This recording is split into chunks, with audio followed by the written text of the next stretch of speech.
Olá, meus caros alunos e alunas, eu sou o professor Heron, você está no canal Heron Educador. E na aula de hoje a gente vai falar sobre a Roma Antiga. Eu sei, aconteceu há muitos anos atrás, professor, não tem absolutamente nada a ver com isso. Será? Acredite em mim, tem muita coisa que acontece na nossa realidade atual que tem tudo a ver com a Roma Antiga. E é claro que nessa aula aqui, como o tema ele é muito vasto, nessa aula a gente vai apresentar alguns tópicos mais importantes aí. Numa aula subsequente a essa, eu vou falar de alguns aspectos mais específicos que também interessam a nossa realidade hoje. Portanto, nessa aula aqui, você vai aprender um pouco sobre a monarquia, quando começou, digamos assim, em Roma, vai entender como surgiu aí a República e, por fim, enaltecido Império Romano. Então, vamos à aula?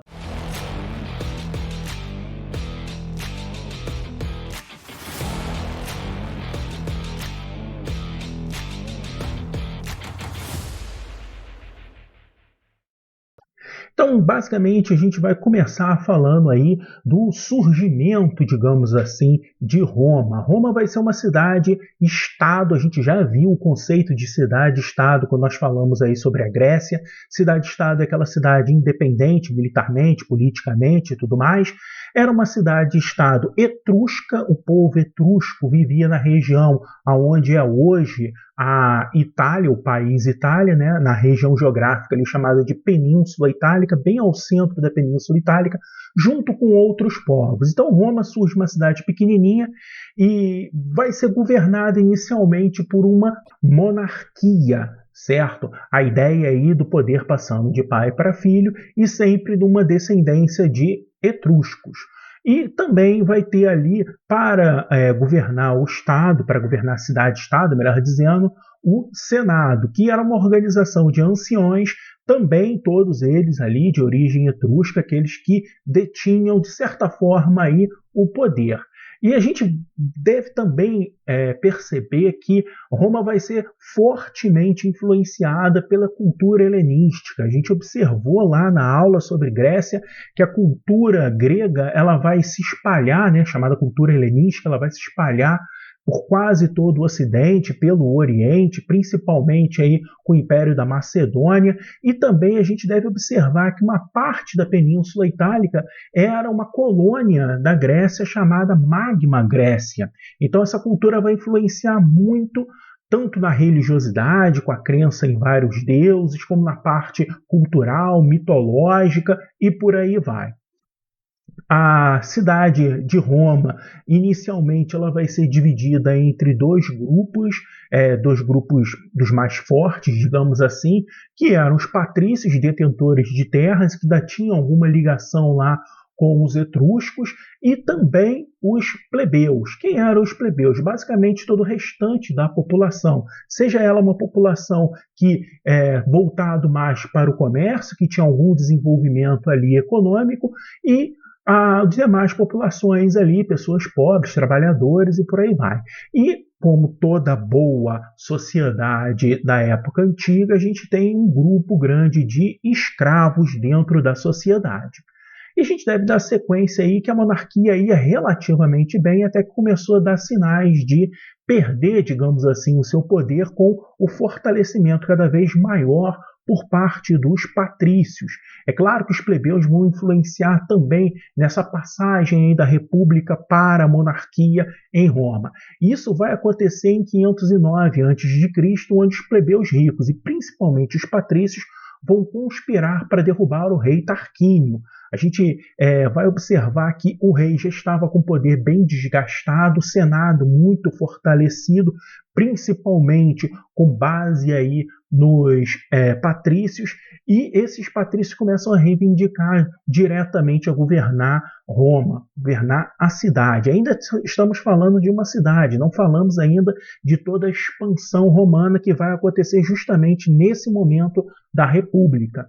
Mas, de certa forma, vai haver uma série de problemas e o rei Tarquínio acaba caindo, acaba sendo derrubado, retirado do poder.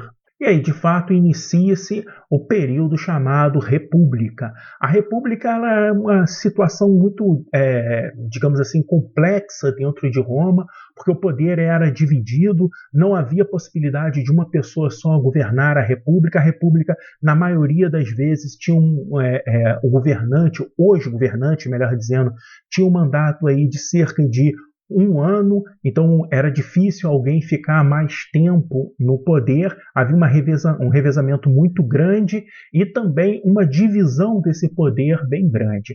E é nesse momento que a gente começa a perceber o fortalecimento cada vez maior dos plebeus, e principalmente os plebeus ricos, que começam a pleitear espaço dentro da política, espaço entre o poder em Roma. Isso vai acontecer basicamente em 494 a.C., quando vai surgir a tribuna da plebe. E basicamente funcionava da seguinte forma: caso o Senado aprovasse alguma coisa que fosse de interesse ou fosse direcionado a um plebeu ou aos plebeus, a lei deveria ser aprovada primeiro na tribuna da plebe. Então, como a título de exemplo, a gente pode observar o seguinte: se o Senado quer aumentar os impostos dos plebeus, esse aumento de imposto tem que obrigatoriamente passar pela tribuna da plebe. E é claro que aos poucos os plebeus vão se fortalecendo, a tribuna da plebe vai se fortalecendo, os plebeus também se fortalecendo politicamente, a ponto de começarem a exigir uma série de coisas, como, por exemplo, as leis escritas, certo? Que é algo fundamental. Até então as leis eram apenas faladas e tudo ficava na lembrança das pessoas, e o problema de uma lei falada que fica na lembrança é que essa lei pode ser alterada ao sabor de determinadas situações, e isso vai fazer com que, na maioria esmagadora das vezes, os plebeus ficassem prejudicados por conta dessa lei não ser escrita, e a partir dessa influência dos plebeus há uma regulamentação no qual a lei passa a ser escrita. Ora, uma vez a lei sendo escrita, ela não pode ser mudada. A lei tinha uma outra característica no qual você poderia, na verdade, diante de uma decisão contrária, você recorrer. Então, os plebeus passam a exigir o direito também das pessoas serem representadas, se não tivessem dinheiro para pagar, que tivesse um representante público, promover a defesa das pessoas. Então, todas essas são as bases do arcabouço do que nós temos hoje do direito. Então, o direito romano vai influenciar demais o direito que nós temos hoje, as leis escritas, o direito de você ser representado por alguém, se você não tiver dinheiro para pagar, tem um defensor público e por aí vai. Então, esse é o momento que vai ser marcado. Eu trago aí a imagem para vocês dos irmãos Graco, Tibério e Caio Graco. Eles vão ser pertencentes, digamos assim, à plebe e vão buscar alternativas para a crise que havia de representatividade e também uma crise social dentro de Roma. Roma vai crescer bastante, eu vou falar daqui a pouco, mas vai começar a gerar uma série de problemas, como, por exemplo, uma terra muito grande sem ser produzida e sem gerar, obviamente, emprego, fazendo com que grande parte da população aos redores da cidade de Roma acabam ficando sem possibilidade de trabalhar e tendo que vir para Roma. Todas essas situações vão gerar problemas gravíssimos, no qual o Tibério e o Caio Graco vão tentar resolver a sua maneira. E qual era a fórmula deles resolverem? Eles vão propor, entre outras coisas, uma reforma agrária. Obviamente, a gente deve entender que terra é sinônimo de poder. O patrício tinha muito poder porque ele tinha muita terra. É claro que se há uma situação de reforma agrária, você dividir essa terra para a população mais pobre, você vai diminuir o poder de um grupo, necessariamente esse grupo seriam os patrícios.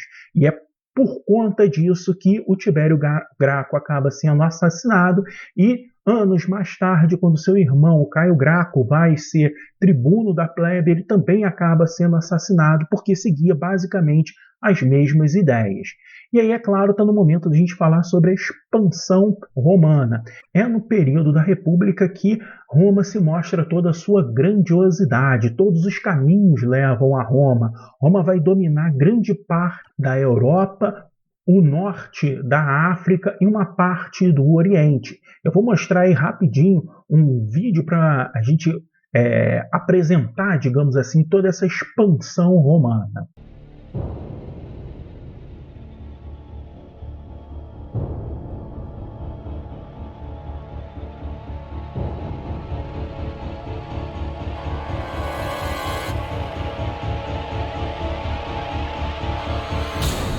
vendo? É muita coisa, gente. Eles aumentam de forma muito rápida, com uma dominação impressionante. E é claro que essa dominação vai gerar, claro, maiores possibilidades de comércio, fazendo com que os plebeus fiquem cada vez mais ricos. Claro que vai gerar mais terras, gerando maior poder também para os patrícios, mas no meio disso tudo, muitos soldados e muitos militares, na verdade, muitos militares vão conseguir pleitear os seus poderes com terras anexadas. Então muitos militares começam também a pensar na possibilidade de querer ter o domínio, pelo menos, do poder político dentro de Roma. E isso, em meio a situações que eu já citei antes, de crises sociais, tudo isso vai gerar aí um arcabouço muito problemático para a República Romana. E no meio dessas crises aí políticas e sociais, a gente vai observar claramente o enfraquecimento da República. Num dos momentos de maior fraqueza dessa República, logo depois aí do assassinato do Caio Graco, ela já começa a dar sinais de fraqueza. A gente vai suceder uma série de políticos que não vão conseguir, de fato, governar a cidade e fazendo com que haja aí a ação de um tirano, o Silas. Quem era o tirano? Alguém que tinha um poder momentâneo, plenos poderes, de modo momentâneo, para tentar organizar a situação social da cidade. É claro que vai gerar ainda mais problemas por conta dos inimigos do Silas, e tudo isso vai fazer com que haja um triunvirato. Na verdade, foram 2 triunviratos, onde 3 pessoas vão organizar, tomar o poder e tentar organizar a sociedade. No primeiro triunvirato dá errado, eles vão brigar entre si e acabam, no final das contas, todos morrendo. Organizam um novo triunvirato, eles também vão brigar entre si, mas ao final desse segundo triunvirato surge como imperador romano o Otávio Augusto. E a partir de 31 a.C., a gente tem a formação do chamado Império Romano. Olha, eu vou dar uma paradinha agora na explicação. Quero que você faça o seguinte para me ajudar. Gente, isso me ajuda muito. Dá uma paradinha também no vídeo, dá um stop, vai lá, dê um like nesse vídeo e se inscreva no meu canal. Tudo isso é fundamental para eu continuar produzindo conteúdo para você. Então agora, vamos dar sequência ao nosso vídeo. Eu sei que certamente você já ouviu falar sobre essa expressão Império Romano, que mostra toda a grandiosidade da Roma antiga. É um momento onde você tem o auge da expansão romana e também uma série de problemas, nos quais a gente deve observar que eles pretendem ser resolvidos inicialmente com a chamada paz romana. E o que era a paz romana? O objetivo basicamente era fazer com que acabasse a anexação territorial, então não vai haver mais novas anexações territoriais e vai começar um período de extrema prosperidade para Roma. São 2 séculos chamada de Era Augusta, 2 séculos de grande prosperidade. Mas é claro que a paz ela vai a longo prazo cobrar um preço muito caro, principalmente com a baixa de número de escravos, ou seja, uma vez que estamos em paz, não há mais guerras, e as guerras eram o fator no qual você conseguia muitos escravos, e também as crises sociais vão ficar cada vez mais agudas, uma vez que não há propriamente produção nos campos próximos ali à cidade de Roma. Isso faz com que cada vez mais a população vá para a cidade de Roma. A cidade vai ficar superlotada com um grupo muito grande de pessoas ali vivendo abaixo da linha da miséria e sempre propensos a fazer algum tipo de revolta. E para tentar sanar isso, vai ocorrer a chamada política do pão e circo, uma política no qual você vai colocar, basicamente, dar alimentos para a população, dar trigo para a população e fazer grandes espetáculos para entreter essa população, fazendo com que elas fiquem um pouco mais apaziguadas e não gere tantos conflitos. Entre esses grandes espetáculos, nós temos aí o teatro, que vai ter uma força muito grande dentro de Roma, e também os espetáculos ali no Coliseu, que ia desde corridas de bigas até propriamente a luta dos gladiadores que lutavam ali até a morte, simulando grandes batalhas, no qual a população via e aclamava. É mais ou menos como o sujeito ir hoje lá no estádio de futebol torcendo pelo seu time, vibrando pelo seu time. As pessoas torciam, vibravam pelos seus gladiadores ou porque representavam o grupo de gladiadores. Haviam gladiadores que ficaram famosos por seu ímpeto dentro da luta e também pela adoração das pessoas. Basicamente, a gente vai ter aí uma série de problemas que vão surgindo. Eu já citei alguns, como as crises sociais, falta de emprego, uma população pobre e o Império Romano, sem promover nenhuma anexação de território, vai gerando também crises econômicas dentro dele, fazendo com que haja necessidade de você, digamos assim, diminuir as despesas. E o objetivo, basicamente, para tentar restringir esses gastos muito grandes, dividir o Império em dois. Então, passa a existir, a partir do século IV, o Império Romano do Ocidente, capital continuava sendo Roma, e o Império Romano do Oriente, capital Constantinopla. Para você que não sabe, Constantinopla é hoje a cidade de Istambul, capital da Turquia, ali na fronteira, digamos assim, entre a Europa e a Ásia, certo? Bom, o Império Romano do Oriente ele vai seguir próspero durante muito tempo, até o século XV, mas o Império Romano do Ocidente ele acaba sofrendo muito mais com as invasões de chamados povos bárbaros. Mas, professor, o que significa isso, povos bárbaros? Bom, povos bárbaros seriam os povos sem cultura, ou pelo menos aqueles que não tinham a cultura dos romanos. Então, os romanos diziam que aqueles que não comungavam da sua cultura eram chamados de bárbaros.